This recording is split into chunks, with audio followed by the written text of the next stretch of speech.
Let me just introduce a moderator again, and she will introduce her panel. And our moderator is Kim Heffling. We're going to focus, though this is all related, of course, on college affordability.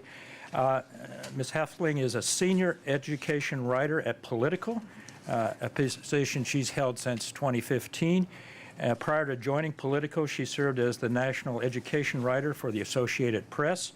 And during her 18 years with AP, she reported on a diverse array of issues, even serving as the embedded reporter with the 101st Airborne Division during the Iraq and Afghan War. So we're very happy, Kristen, to have you. And Kim, go ahead and introduce your panel and go for it. Thank you. It's great to be here on Politico's education team. These are the issues we write about every day. If indeed there was a Higher Education Act reauthorization, it would be like our Super Bowl. So glad we get to discuss these issues. So I'm going to start by just briefly introducing the panel, and we'll go from there. First we have, and please correct me if I'm mispronouncing anybody's name. First of all, we have Dan Matzellen. He's the Associate Vice President for Government Relations at the American Council on Education. And then we have Mark Schneider, who is the director of the Institute of Education Sciences. And we have Michelle. And Michelle, can you just pronounce your name? I just want to, from the Campaign for College Opportunity. So thanks again for everybody for being here. Let's start by just a big picture question. How do we get here? How have things changed just since the recession in terms of who's going to college and what lessons have been learned? And how does federal policy, how has it kind of shaped the direction of where we've ended up here? Do you want to start? Sure. Well, I think it all began in a fall day in 1965 in Texas when, but your question was more recent to the recession era, and obviously extremely significant external shock to the American system of higher education, especially with respect to state funding. The previous panel, of course, talked a little bit about that. I think that, and again, not to reiterate, but again, higher education is viewed as having its own revenue stream in terms of pricing for its constituents, its customers. So when the administration did the Recovery Act legislation, there was a large chunk of money in there for states to help them maintain their level of spending across the education spectrum. But nonetheless, state revenues obviously in a recession, and therefore expenditures nose-dove, is that the right term? But only recently has began to recover. I think there is a handful of states. I know one, North Dakota, because of the oil revenues over the past several years, was one that recovered relatively quickly, but still the deficits remain in terms of state funding, and you see that in the pricing policies, especially at public colleges and universities. So I think there are many changes that obviously have taken place. So in 2008, with the crash, and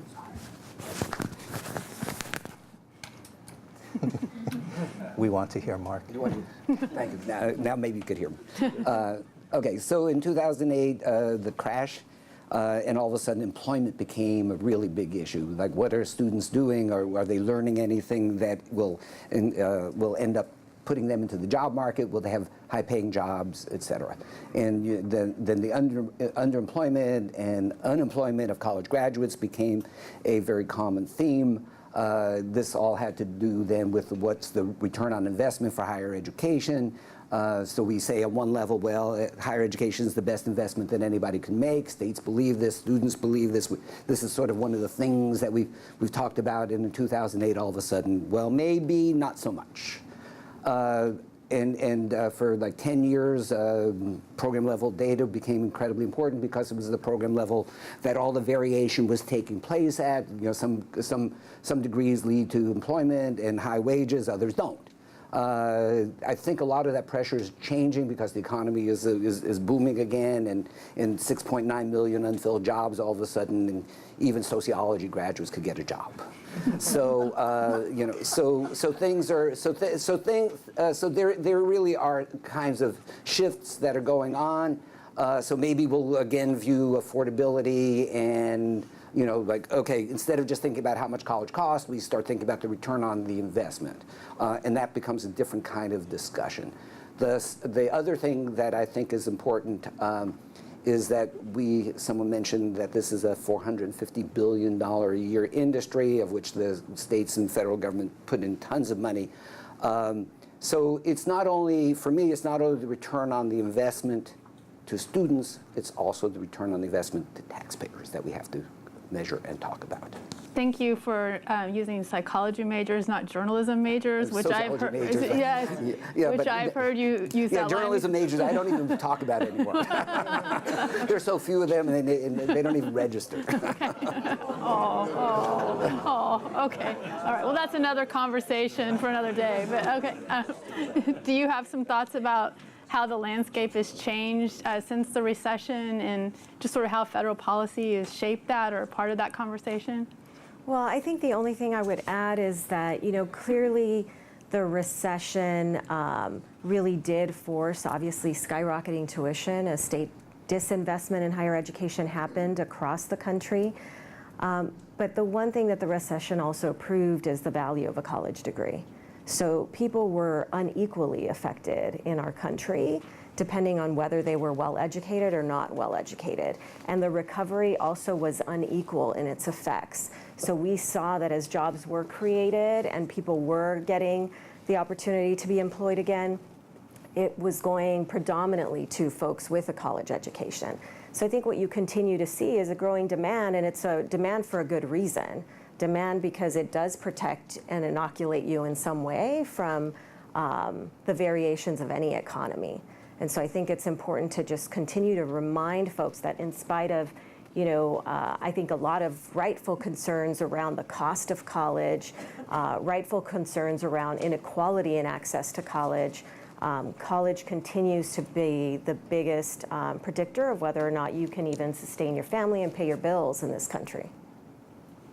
Before we dig a little deeper into each of your subject areas, let's talk about low-hanging fruit. Are there some changes that could be made that everybody seems to agree on moving forward, that through the lens of what the federal government could do, either through Congress or through administrative action, to really kind of tackle some of these issues pretty quickly, that maybe there have been some roadblocks getting in the way?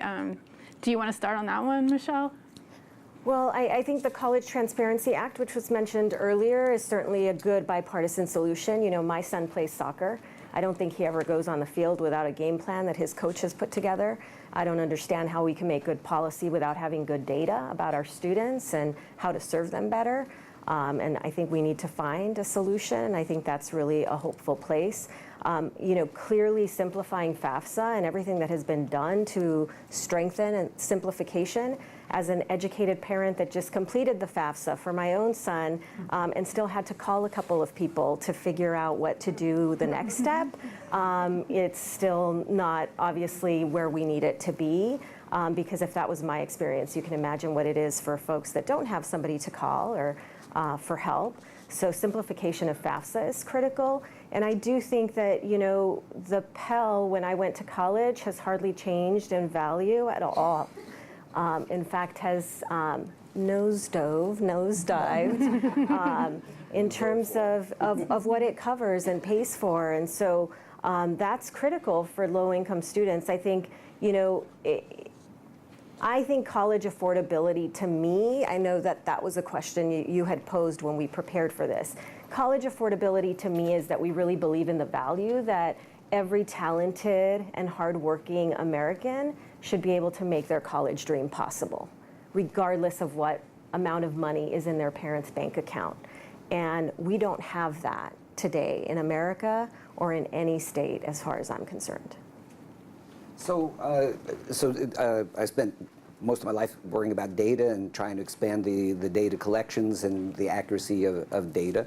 So there are a couple of things that we need to do. So the first thing we need to do when we talk about college affordability is, even though when we say college, we think of bachelor's degrees, the fact of the matter is that there's a whole other world out there that is actually growing rapidly and changing and can in fact produce middle-class wages. So that is the fundamental fact. So half of American students are in community colleges, and many of those programs lead to, in fact, good wages. I want to talk about that in a second, because one of the things we know is that college is not a one and done, as they say. We have to, one of the mindsets that we have to talk about is that reskilling, upskilling, changing is a constant that we have to inculcate. That thought process has to be inculcated in our students, in our adults, in our society. So, for example, I've done a lot of work in states, and in the state of Florida, the highest paying post-secondary credential by far is elevator constructor mechanic, $95,000. Okay? There are 12 of them produced last year, but the fact of the matter is that this is an apprenticeship program, debt-free, $95,000 wages. Some of the highest paying graduates, completers, in every state that I worked in, 8 states, certificate programs granted by community colleges. 2-year programs, career occupational. $80,000 is not an unusual wage for someone coming out with the right kind of certificate. So you go on the college scorecard and you look at this. It's a major effort to put information in the hands of consumers. Oh, 4-year colleges and 2-year colleges. 4-year degrees, 2-year degrees. Do you know how much information about certificate outcomes are there? None. 0. Last year there were 1.5 million certificates granted in the United States. Many of them $80,000 jobs. Again, nothing on the college scorecard. We need to correct that. Do you see areas of low-hanging fruit? I'm not sure there's any low-hanging fruit left. We used to do this exercise every 5-6 years. Now we're on the 10-year plus plan. I think if this were easy, we would have done this by now. This is a complex and growing more complex enterprise. Mark is absolutely right that at the moment the focus still is on degrees. Again, that goes back to the origins of the Higher Education Act. It was about providing college opportunity for those whose only shortcoming was finances. We have evolved over time for a variety of reasons, as we've talked about over the past 10 minutes, into an enterprise that is increasingly focused on outcomes, and the outcomes being good employment opportunities. I'm just having trouble seeing any of the fruit without raising my chin a bit to look a little higher in the tree. Well, in your dream HEA reauthorization, what are some things that you would like to see? What do you think are critical components that need to be there? Well, the one concept that we can, or topic we can all agree on is simplify the FAFSA, of course. But you look at and I think the department over the past several years has done just a wonderful job utilizing technology, FAFSA on the web, skip logic, not asking the same question 3 times, that sort of thing. And yes, I have filled out the FAFSA 12 times, but I'm done with that part. Can you explain 12 times? Well, actually, it was 16 out of that. I do have 4 kids. It was 6. Well, but there was overlap there with some kids, so I just filled out my portion once. So again, you look at the paper FAFSA. There's 108 numbered questions, but some of those questions have A, B, C, D, E, so there's really 148 questions. As near as I can tell, all but 2 of those have a statutory basis. May not be the Higher Education Act. Maybe you don't have to ask young males about their social selective service status, but there is a federal statute that requires them to be registered. So we accomplish that through the FAFSA. Back when I worked at the department and had access to sort of internal data, including frequency of response on electronic FAFSA, the average person fills out 61 questions. So again, 148, 108, but on average 61. But how do you sort of make it even simpler? A careful look at what it is that we're trying to ascertain. We are trying to ascertain a family's ability to pay. 53 years on, is that still what we ought to be assessing? If we're looking at non-bachelor's, non-associate degrees, valuable or marketable certificates, is there another thing we ought to be measuring beyond a family's ability to pay? And it gets to this, again, I think the sort of, the big computer in the sky kind of thing, where we have a system that we just keep adding onto and adding onto because we have a system that is financially very generous. $150 billion or 150 and was it grants, loans, and tax credits. So, with a system like that, with a lot of demands and a lot of requests for participation in that large system, trying to simplify it is no easy matter, in my view. Mark, you mentioned credentials, but in what other areas are there really critical things missing in terms of data that we need to know, or that would be helpful to know in shaping federal policy and just policy outside the federal government as well when it comes to making college more affordable? So let's see. So I think the taxpayer hook. How much is the taxpayer on the hook for education? College education is an issue that we really need to address quite seriously. So, for example, Princeton University has an endowment that's about $25 billion. It has several thousand students. That $25 billion is totally non-taxed. If you do some simple arithmetic and some estimations, every student in this state, student in Princeton University gets about $100,000 a year in subsidies from that tax exemption. Stanford University has, well, the last time I looked, which was 3 years ago, had $8.1 billion in non-taxable property. In this city, George Washington University has over $1 billion in property, pays $30,000 a year in property taxes. So those foregone taxes are, in fact, a hidden subsidy that the taxpayer is paying. So in what world should someone at Princeton University get $100,000 a year in a taxpayer subsidy when at Montclair State, the state taxpayer is giving something like $7,000 a year to students that have more needs and are probably, I know we don't talk about hard to educate, but they are hard to educate. They do need more services. They do need more attention. They need all kinds of services that at $7,000 or $8,000 a year, those students are not getting. Those students, by the way, as someone mentioned just in passing, this Montclair State University and these other regional comprehensive universities are the engine of economic mobility. And we are short shrifting that.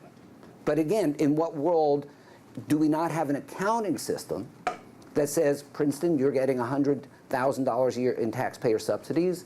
Montclair, you're getting $6,000 a year in taxpayer subsidies. I mean, we should surface that kind of information, and we should talk about that, because that actually has a lot to do with the affordability of post-secondary education. Do you want to respond to that? I know there are many in the higher education community who might not agree with Mark on that one. I think get Congress to agree a little bit. First, I'm not the tax expert. I pay mine on time.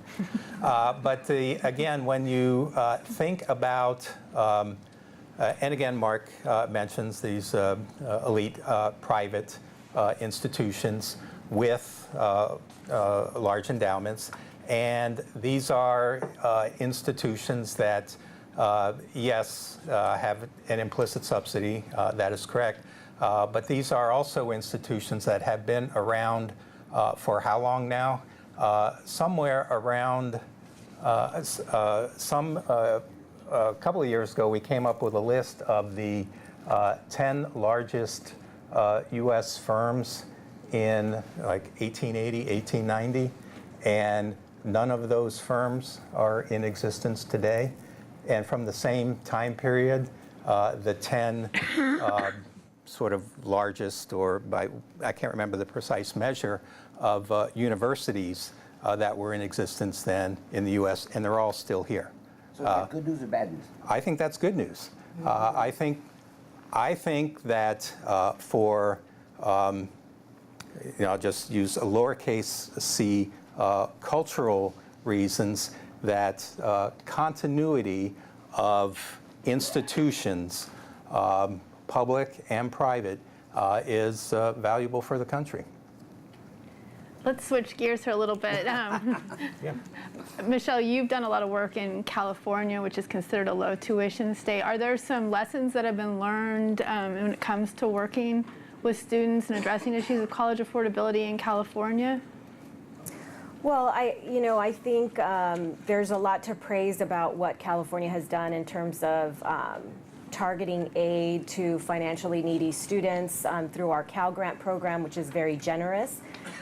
There's also still a lot of challenges. There's certainly a lot of need that goes unmet, even for those students. We have strong investment, certainly in the University of California and the Cal State and the community college system.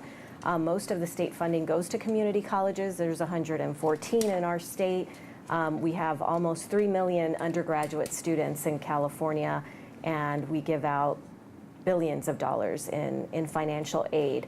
I think what worries me is about other states that very much only give public aid based on merit and not need.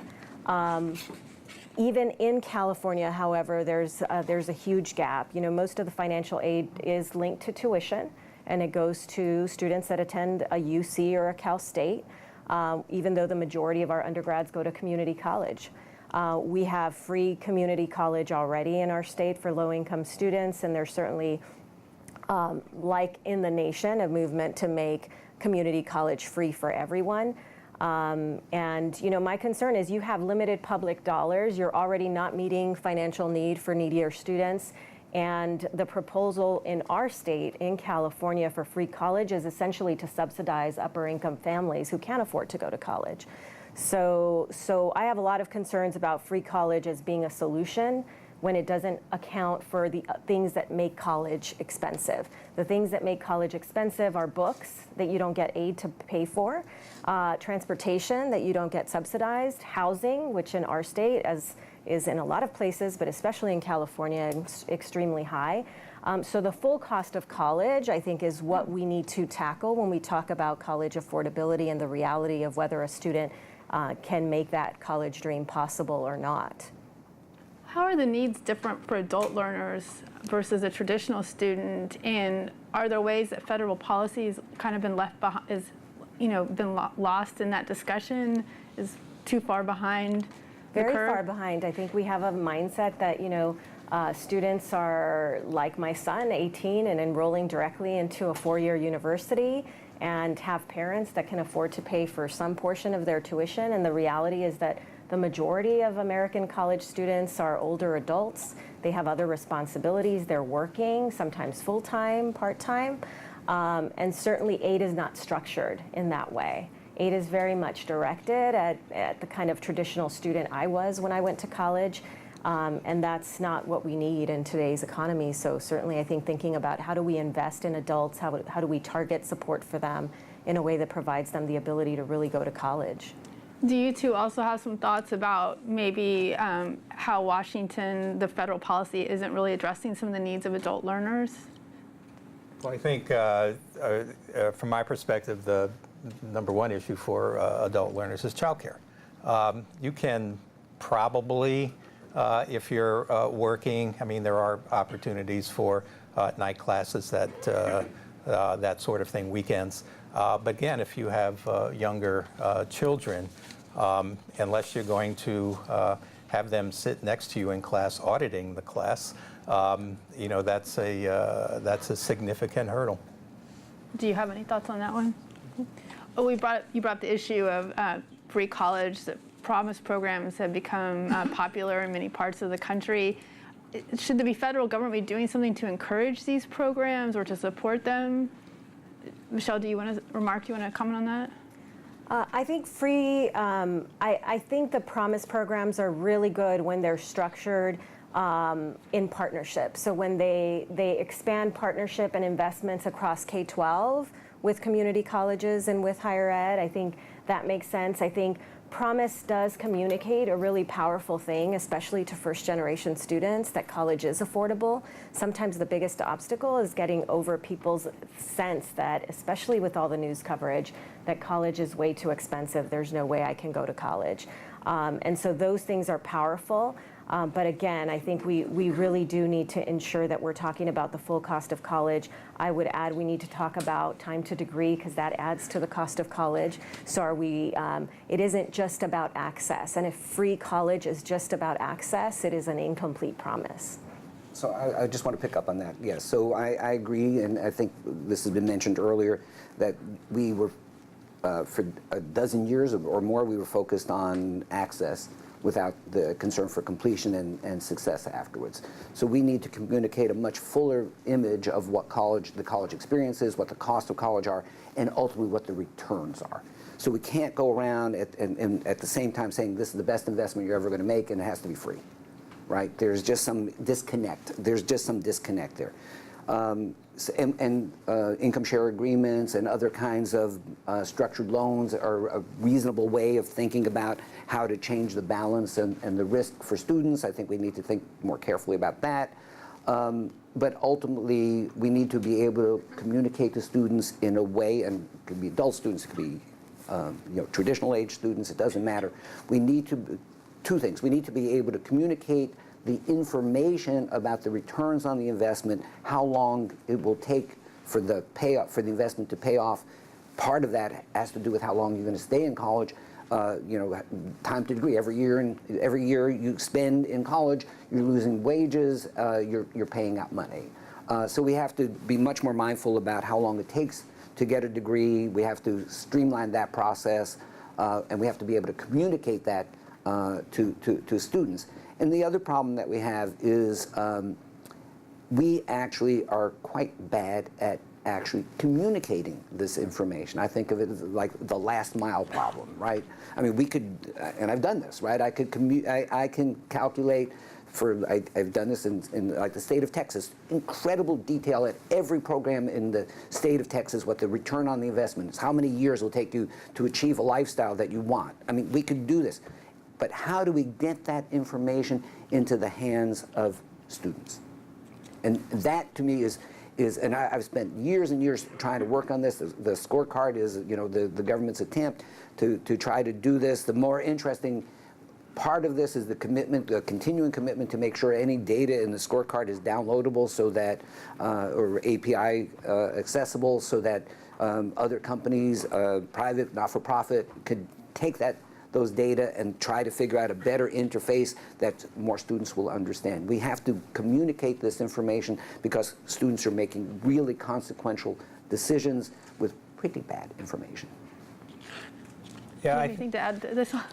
Well, I will just, since we, again, income share arrangements, other alternative financing means, I think about our current student financial aid system, grants and loans, basically responses to market failures, right?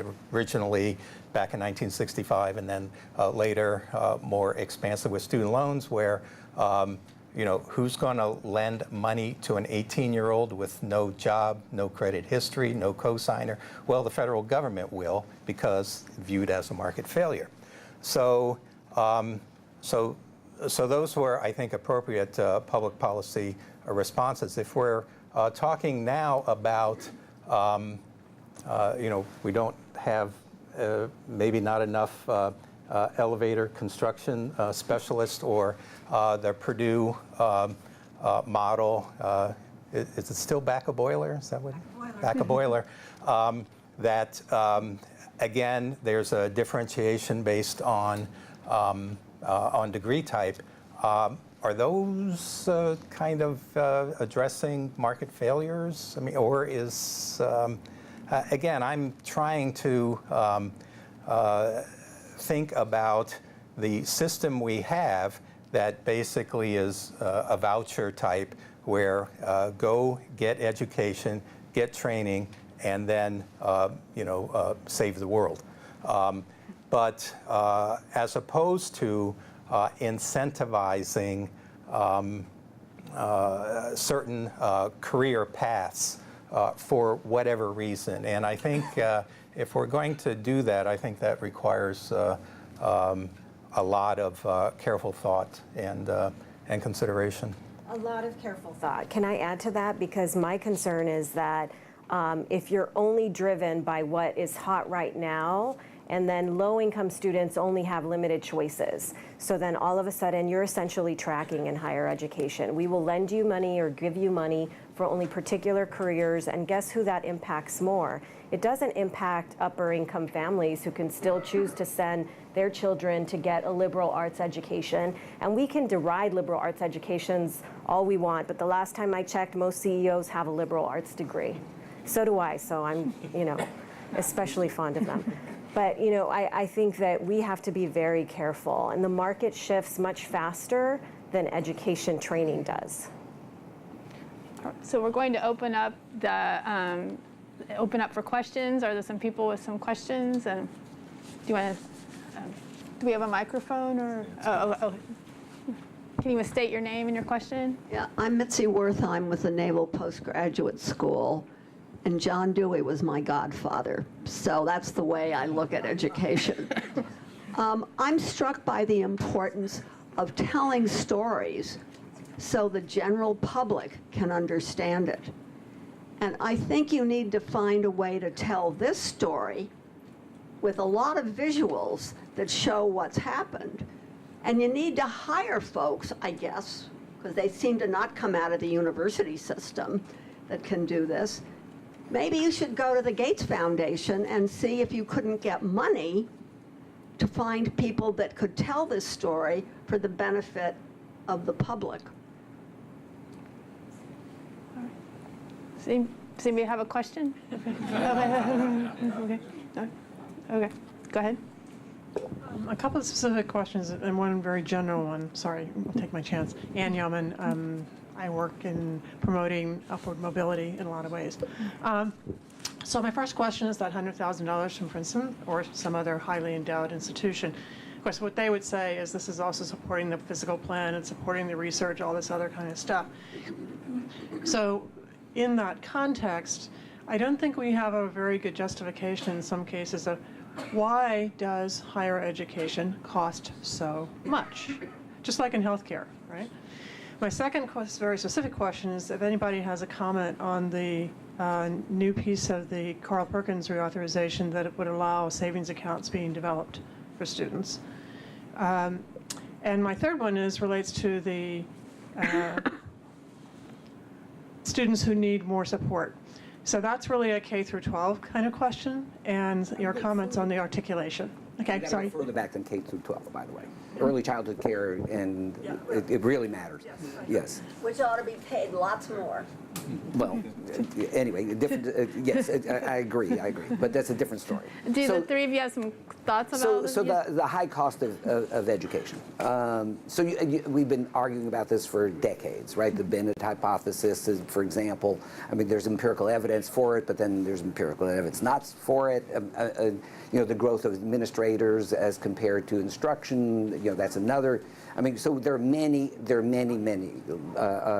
topics. I mean, I think it's a labor-intensive, higher education labor-intensive, so that means it's always going to be more expensive than, for example, manufacturing that could be automated. There's a question about the efficacy of online education, right? It's much cheaper, but does it work as well, right? Or do you need blended classrooms? I mean, so every one of the things that we know drive up the cost of education, there's debates about the size of the effect and what can we do about it. So there's no easy answer to your question about why it's so expensive. And I think what can we do about it? The response, especially at private independent colleges, has been price discrimination, right? I think of it, Naiku or Nakubo, one or the other, recently reported, I guess, this year's survey that the average discount rate is 49%, which. Again, enroll as many students as you can that will pay the most, so that then you can enroll students that are less well-to-do in terms of diversity of your student body. But again, it's labor-intensive and it's high-priced labor, by and large. It is it's a tough nut to crack. Do you have any thoughts on?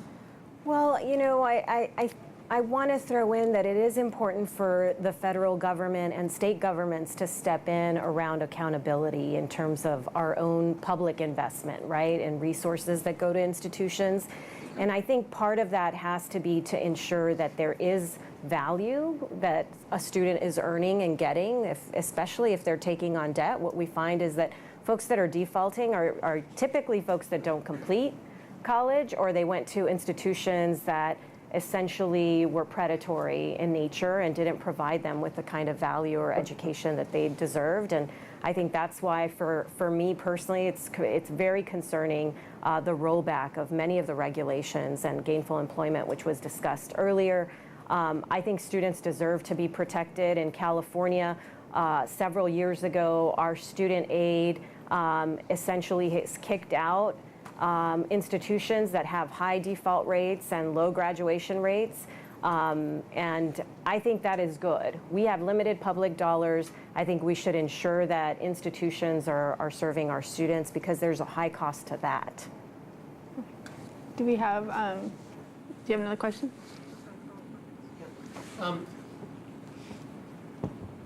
Scott Giles, a religious studies major at the Vermont Student Assistance Corporation. Too often when we talk about affordability, we focus on tuition and the discounting. And Michelle, you touched on something which I think is one of the biggest factors. There are some estimates that 30 to 40% of all undergraduate student loan debt is attributable to extended time to degree. What is it that we can do about that? Well, in California, this last budget, the governor signed into law something we advocated for, which is a student success funding formula for community colleges that gives community colleges more money, even more money if they're serving low-income students, because we know that that means that they need more support.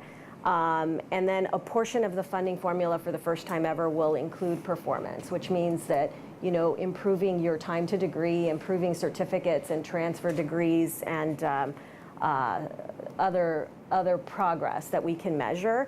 And I think that is a good incentive that we should be pushing forward. I think our state has to make sure that we are tracking completion rates and that we are tracking them in a targeted way. 69% of undergraduates in California are students of color. yet we have no specific statewide goal to ensure that we're closing gaps for students of color.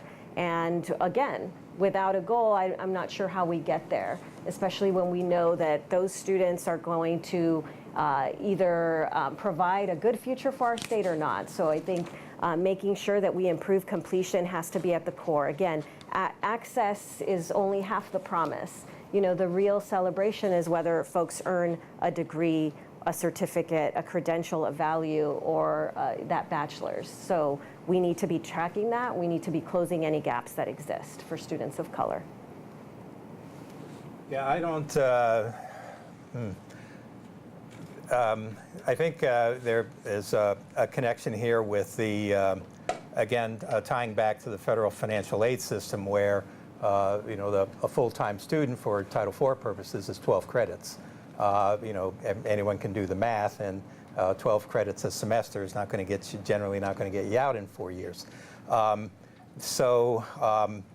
it, you know, the department, and that's a regulatory provision, it's not statutory, but it's driven off of the statutory definition of an academic year. You know, minimum 15 weeks of, 30 weeks of instruction and 24 semester credits. So, so that could be one way. And in fact, the Prosper Act this past spring addressed that in a fashion by providing for a bonus for Pell Grant recipients if they took more than 12 credits. So, you know, it's the, back when, you know, I was an undergraduate and God was a little boy, at my local, you know, state land-grant university, a full-time student was 9 credits, which meant that anything above 9 credits was free. So you paid one price above 9 credits or above. So there's institutional you know, pricing behaviors, and there are lots of institutions, obviously, that don't necessarily align with the federal definition. But again, the federal definition sets a floor that apparently, well, by some measures, becomes the de facto full-time measure for undergraduate students. So I want to channel something that Scott said earlier. Like, he said, oh, I'm the only state federalist person here. Well, the states have to step up to do this, right? I mean, the states have so much more regulatory authority than the federal government, and the states have to play their role. I mean, if this is an issue, which it is, then the states have to stand up and play their important role. I think we have time for one more quick question. Did you raise your? Oh, I thought you were. Oh, so you were saying. So is there somebody else who has a quick question before we? Oh, go ahead. Great. So I think all three of you talked a little bit about the additional costs that adult learners might face, and one thing that was mentioned specifically was how important childcare is. I was wondering if you could talk just a little bit more about how we could better support adult learners, whether that's providing subsidy for those, for things like childcare or partnerships, just a little bit more there. Michelle, do you want to address that one? Well, you know, I think there's a lot of really good best practice at institution, but like best practices, they're not scaled everywhere, right? And they're not inexpensive. They are investments. I think, you know, some of the places where they have child care centers on campus are obviously the best way for adult learners to feel comfortable. They also really provide opportunity. We know we need to train child development specialists. We know we need teachers. If your state is growing its pre-K movement, now you need certified pre-K teachers. So it feels like there's really should be much more energy and synergy between institutions offering childcare and that also being simultaneously an educational opportunity for folks earning degrees in those fields. So I think that is one of the most promising efforts. Of course, you know, sometimes there's not leadership at an institution committed to that. There's not enough women at the table, I will say, that are pushing an agenda that is parent-friendly. And certainly we need, the kind of policy making that creates that kind of incentive as well. Do you have any thoughts on that one? Again, child care expenses are built into the federal definition of cost of attendance, but again, you got limitations on the amount of grants and loans that an individual student can take out or can get or take out in a particular year, and other costs, tuition fees, books and supplies, living expenses, obviously overwhelm or grab the bulk of those. So I don't know if there's maybe the worthwhile conversation is some dedicated funding stream for child care. There is a government program, Child Care Access means whatever it is, C-Campus is what I can't remember what it stands for. But again, that's very minimally funded. But the idea was to provide grant money to adult students for child care expenses so that they themselves can pursue post-secondary education. Well, I think we're out of time. I appreciate all of you being willing to share your thoughts on these issues. So thank you.